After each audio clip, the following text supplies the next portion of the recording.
spectaculaire. C'est un donjon, spectaculaire donjon, c'est ça? Oui, alors début de la construction en 1090. D'accord. Le nom du donjon, c'est le donjon de la Toque. De la toque? Oui, par allusion à la coiffure des cuisiniers. Il faut imaginer qu'il y avait une toiture qui couvrait le donjon jusqu'en 1903. Elle a été supprimée en 1903. D'accord.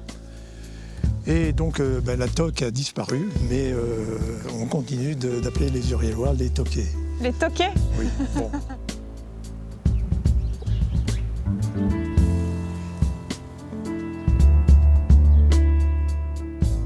Donc nous voilà aujourd'hui au pays des toquets, si j'ai bien compris, à Uriel exactement, dans l'Allier, avec Bernard. On va partir sur les traces des maîtres sonneurs. Racontez-nous quelle balade on va faire aujourd'hui. Eh bien, on a la chance de pouvoir aller sur les lieux que George Sand a décrits dans son roman Les Maîtres Sonneurs. Alors, nous allons d'abord aller à la chapelle de Saint-Rémy. On va commencer par là. Après, je me propose de vous faire voir ce qui reste des bois de la commune de Chambérat et du hameau de Laleuf. Eh bien c'est super, on va aller se promener donc dans les décors du livre de George Sand. Juste une petite précision, quand on parle des maîtres sonneurs, on parle de musiciens. De musiciens. Et de bons musiciens. De musiciens, de joueurs de cornemuse. Allez.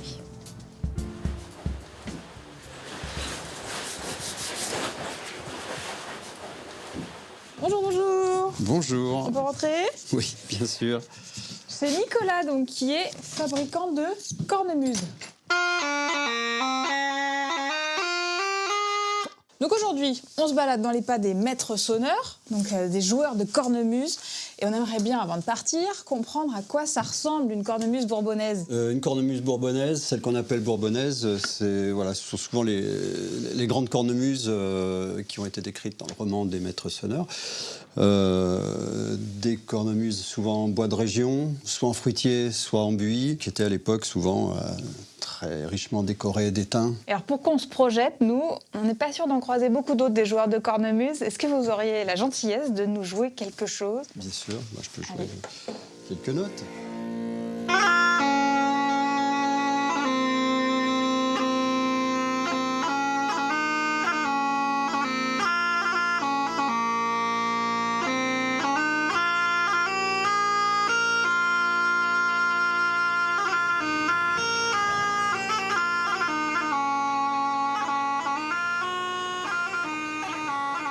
Il pleut plus. Oui, c'est déjà ça. Voilà une jolie petite chapelle au milieu de son pré. Alors nous sommes devant la chapelle Saint-Rémy. Et c'est un lieu très important dans l'histoire de George Sand. Il faut savoir qu'ici, jusqu'à la fin du 19e siècle, il y avait un important pèlerinage. Et parmi ceux qui sont venus à Saint-Rémy, il y a eu en 1831 un historien et écrivain du Bourbonnais qui s'appelait Achille Allier. Et il a écrit ce qu'il avait vu dans un livre qui s'appelle Les Esquisses bourbonnaises. Et dans cet écrit, paru donc en 1831, pour la première fois, on remarque qu'il a vu des joueurs de cornemuse. George Sand a écrit son roman en 1853. Ah, on serait inspiré. Peut-être qu'effectivement, ça lui a donné l'idée. Donc c'est là que tout a commencé. Ah oui, devant la chapelle Saint-Rémy, là où Achille Allier a observé ces fameux joueurs de cornemuse. Eh bien, allons voir ces bois d'où sortaient les musiciens. Hein? Oui, d'accord. C'est par où? C'est par là. Allez.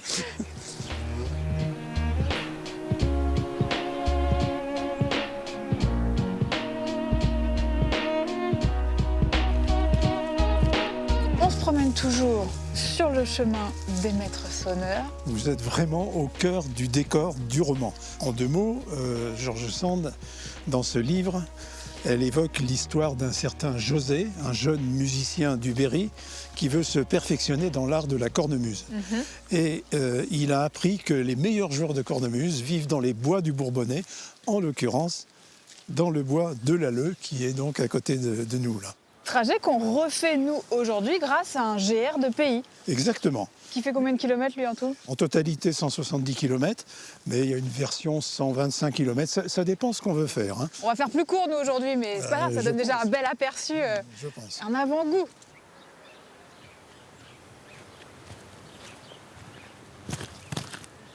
Ah, ça se mérite d'aller à la Roche-Guilbault. Attention de ne pas glisser là. Ah mais là c'est très très joli.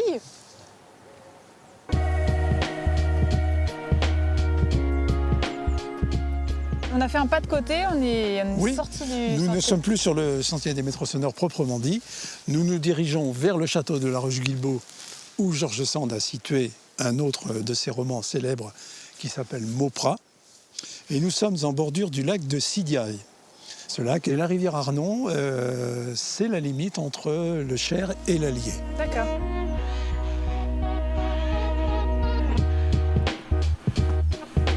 Voilà.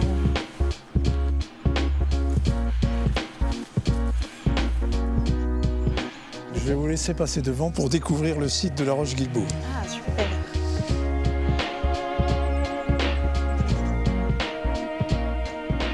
C'est vrai qu'il y a une atmosphère incroyable, hors du temps. Ah, merveilleux là.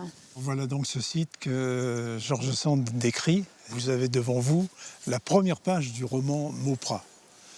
Ce roman a été écrit en 1837 et rien n'a changé depuis.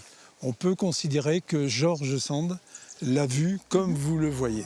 Et oui, ce site est effectivement magnifique, extraordinaire. On va quand même revenir avec vous au XXIe siècle, laisser George Sand à son château romantique. Merci beaucoup Bernard de nous avoir fait découvrir tous ces décors de livres. Et la prochaine fois, on va bien se promener chez vous, avec vous, alors écrivez-nous.